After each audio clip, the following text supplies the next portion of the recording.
At Guédelon in France, to understand how castles were constructed, they're building one from scratch, using just the tools and materials of the medieval age. It's a 25-year project, the world's biggest archaeological experiment.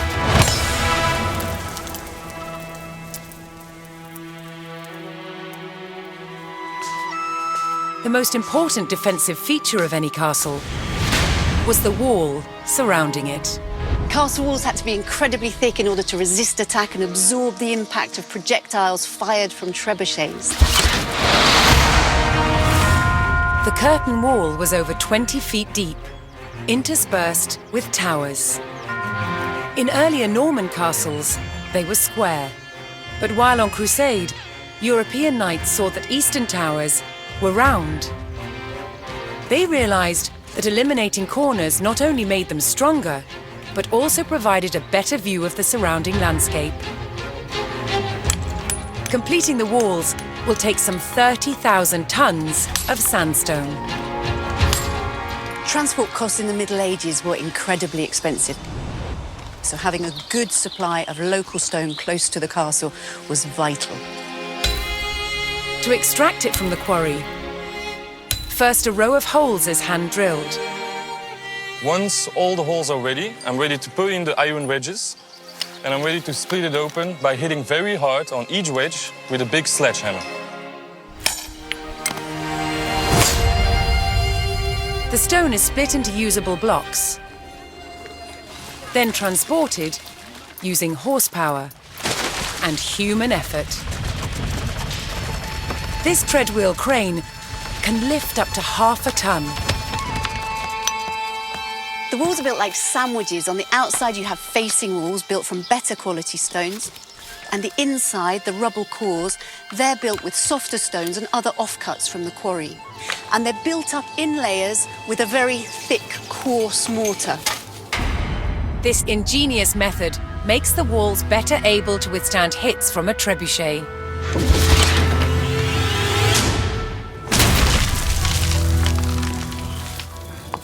Sandstone is too hard to be carved into intricate windows, vaults, and steps. Instead, softer, more expensive limestone is used. These sophisticated building techniques make castles the ultimate feats of medieval engineering. It's a testament to their construction that so many still stand today.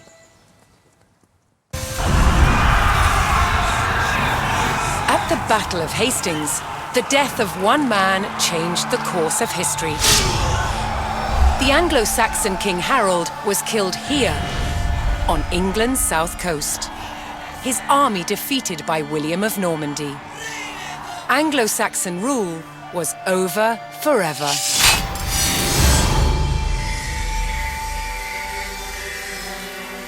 At Westminster Abbey on Christmas Day 1066, William was crowned the first Norman King of England. Now he had to secure power across the country. He began by stamping his mark on the landscape, building cathedrals and castles at strategic locations. Nothing like them had been seen in England before. They reminded the Anglo-Saxon population exactly who was in charge. But not all were content with living under Norman rule. Anglo-Saxon revolts broke out across the country. King William acted quickly to crush these rebellions.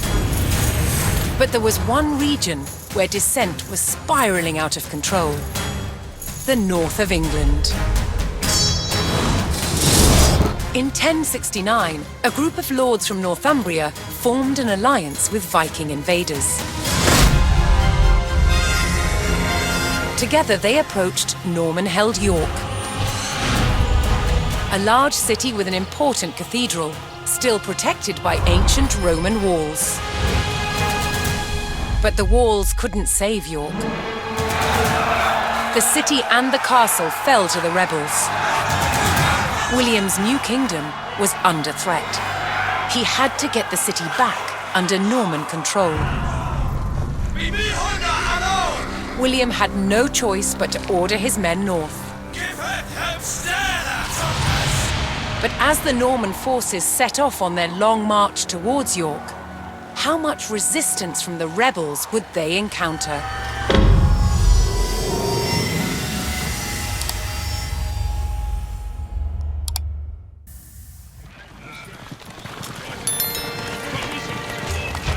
William the Conqueror marched north, with his army of Normans determined to take back the rebel-held city of York. But in his path stood rebel towns that harboured William's northern enemies. He would take the towns back by force.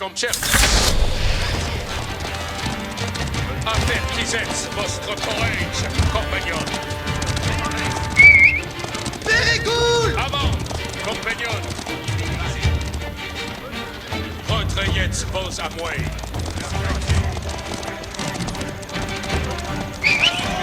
Ici!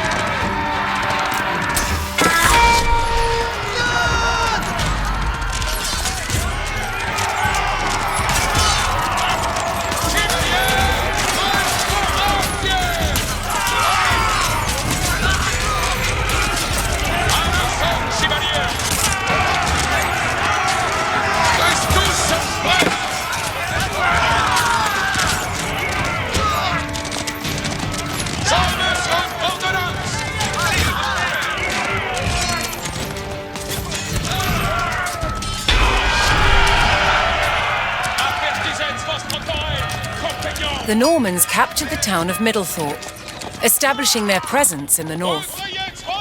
With reinforcements to his army soon arriving, William would need more resources to supply them.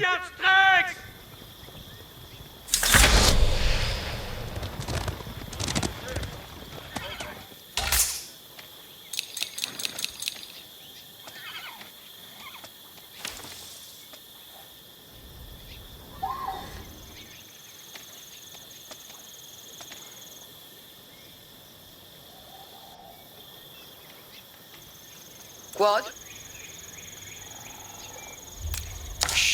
Ma sono. Ubi vado? Lavoro. Spero. Lavoro. Ascolto. Ma sono. Che? Spero. Faked! Faked. Secco. Sì.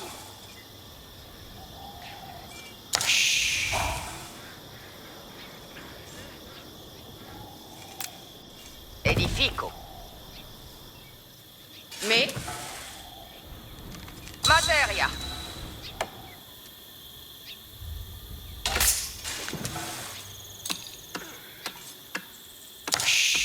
Ascolto. Me. Lavoro. Me. Alla materia. Ah! Sì.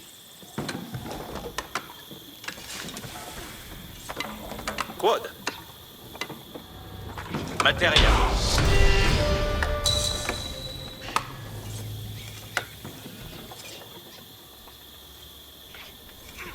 Ubi vado? Ok.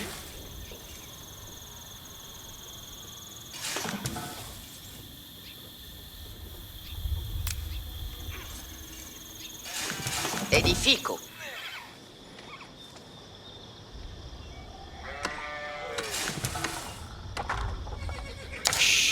Ascolto. Ascolto. Materia.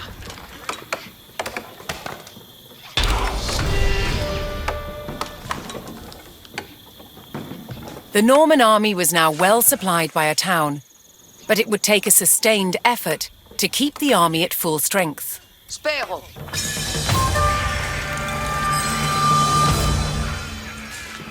Massone.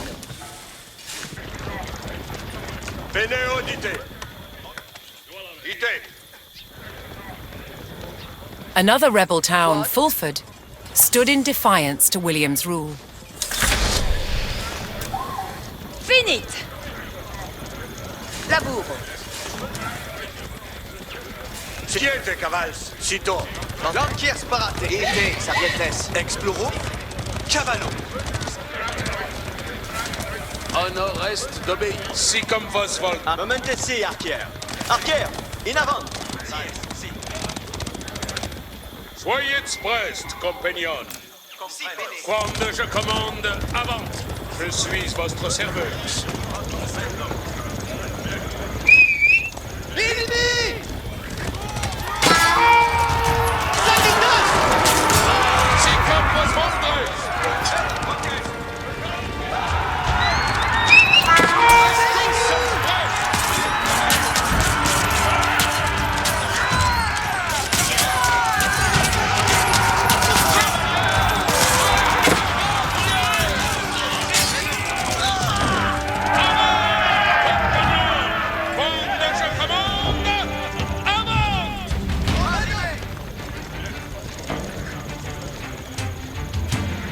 Incontinent.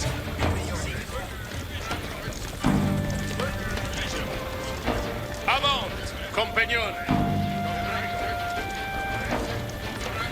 Apertisez votre courage, compagnon. Ici! Vostre service.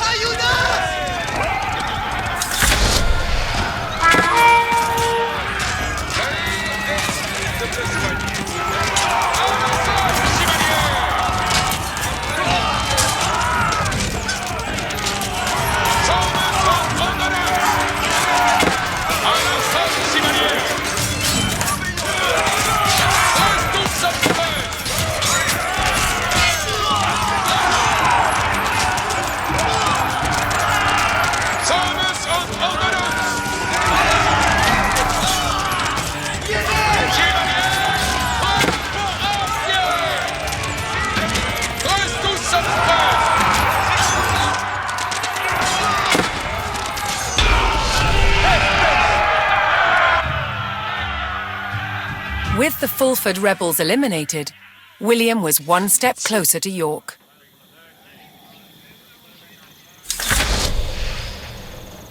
Poiro. Che? Knowing he would face strong resistance in the city, William prepared to bolster his cavalry. Cavo. Ascolto.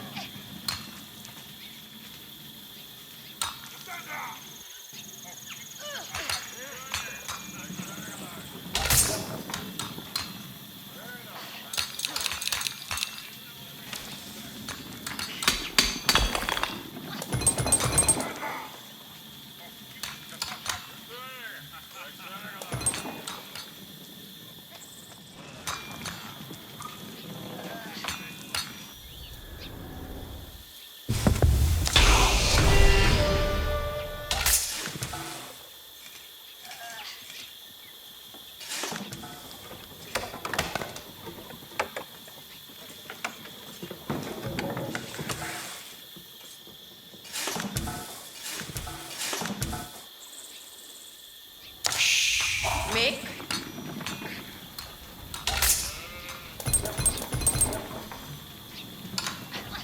Ubi vado?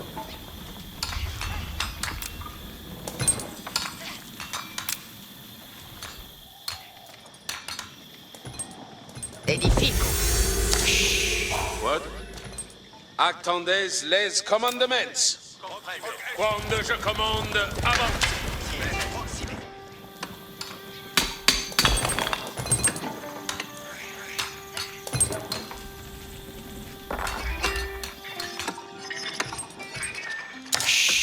Me? Si. Edifico.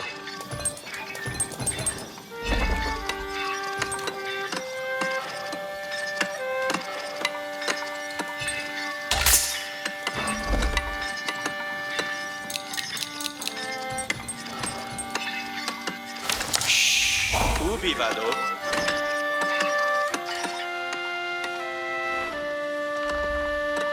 Access vos hors vostre service. Certes.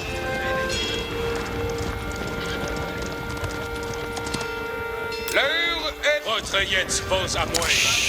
Mais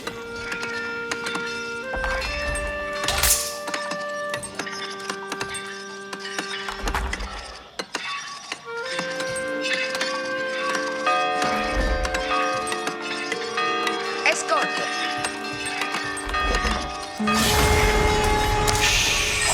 The Norman army came under attack from a new enemy, the Danes.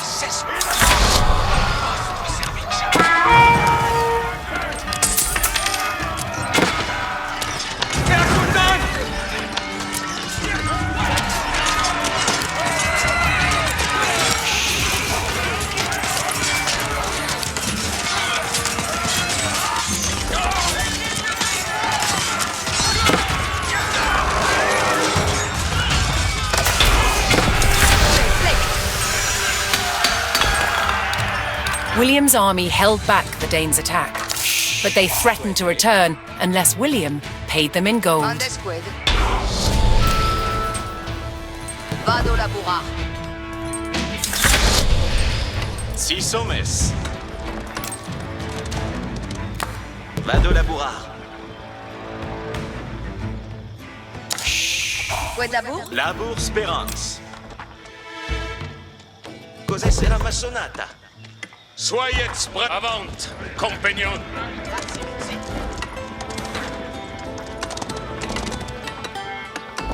Buon labor. Quid me?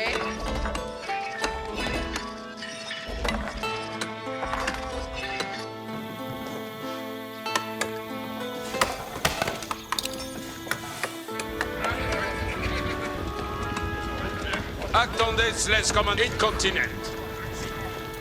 Si comme vos voldrez. Quand je commande, avant.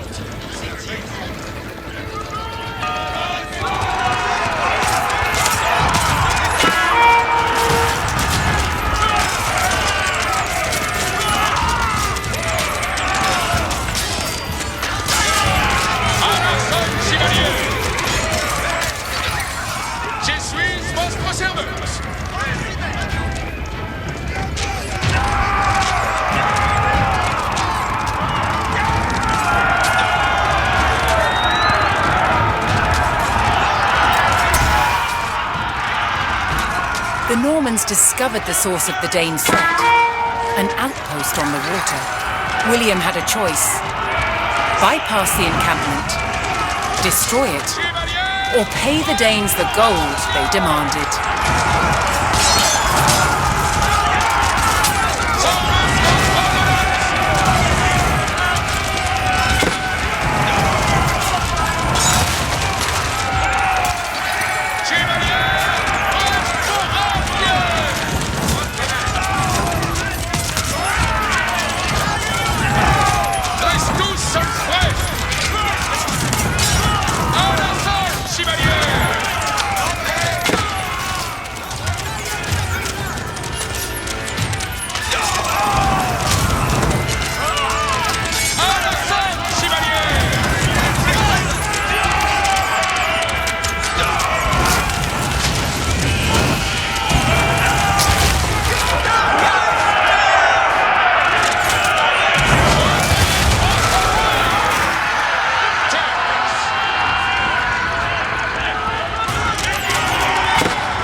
In destroying the Dane outpost, William stripped the rebels of a crucial ally.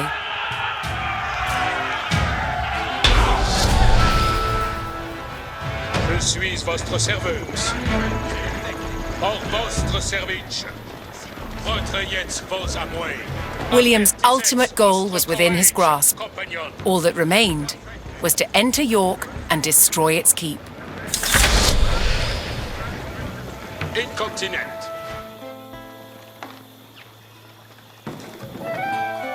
Certes. Parade pour venir.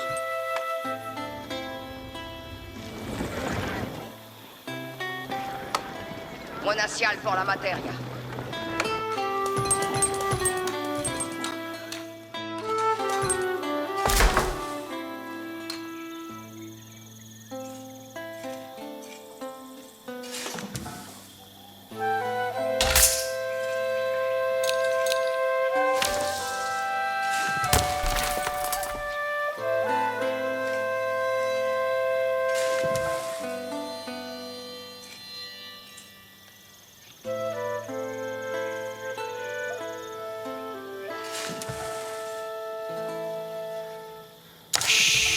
Six hommes. Quid me? Vado laburar.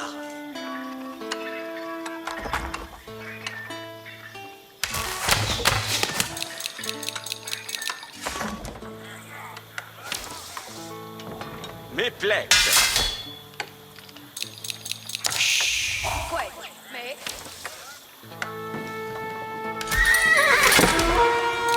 Nota,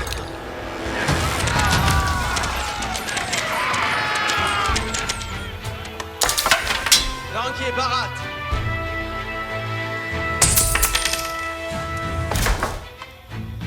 Arco parat. Mande squid.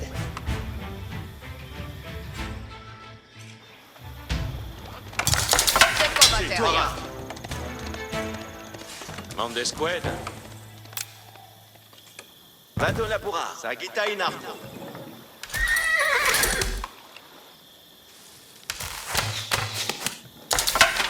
Vale. Buon labour.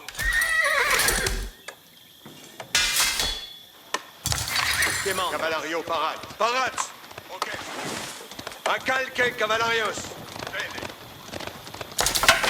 Trompe.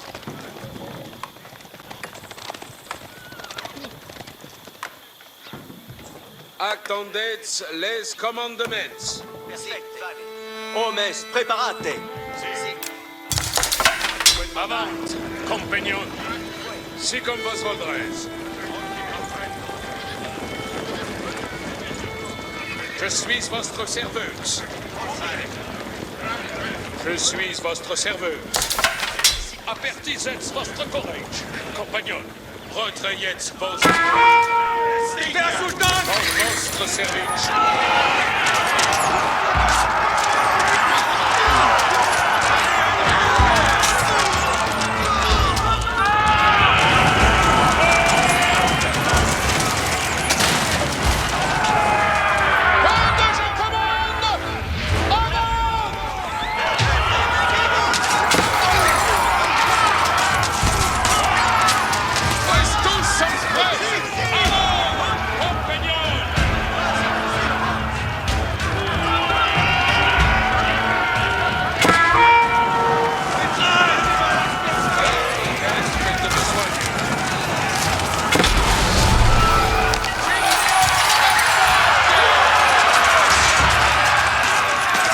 The Norman army poured into York and began sacking the town as they bore down on the keep.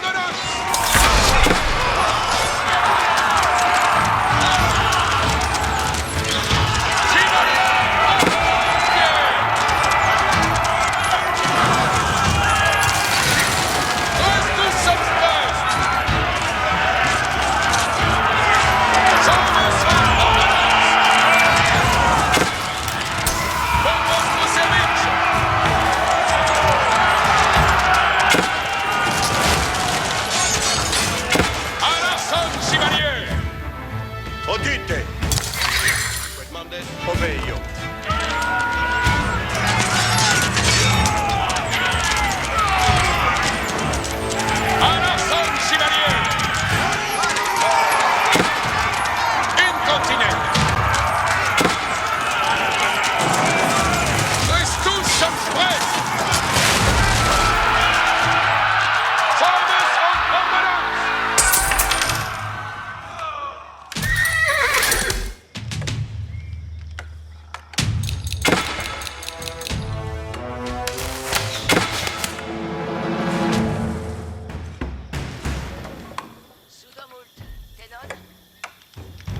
La bourse Perans. Et celi man demand.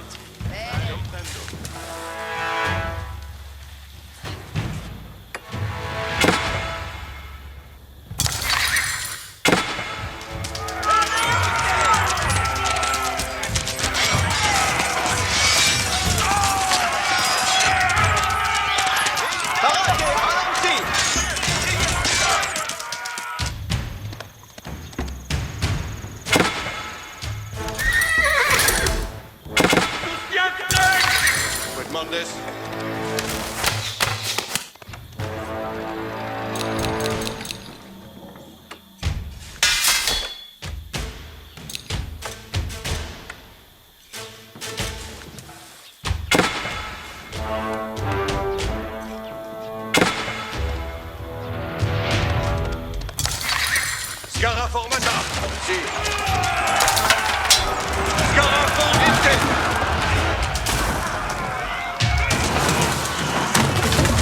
Chevalier!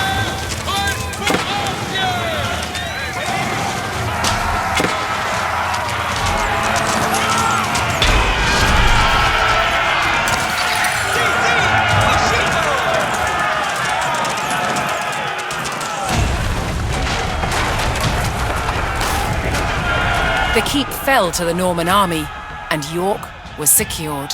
The Northern Rebellion was over, and William the Conqueror was uncontested as King of England.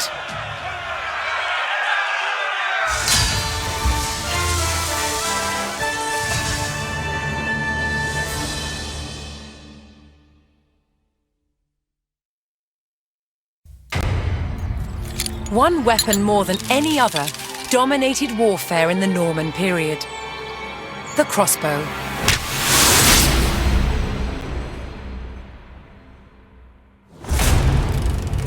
14th century crossbows like this were the culmination of centuries of development. With limbs made of steel, they were incredibly powerful.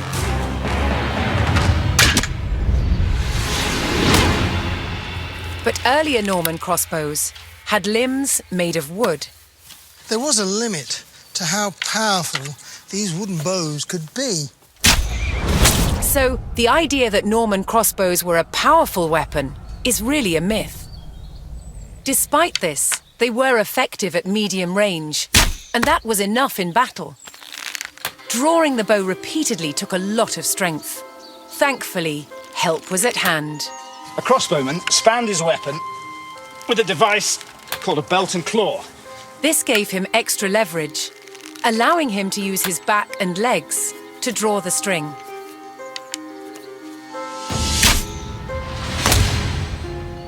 Crossbowmen were vulnerable on a battlefield, so they carried large shields called pavises, so they could hunker down behind, load, pop up, shoot, and then duck back down again to reload.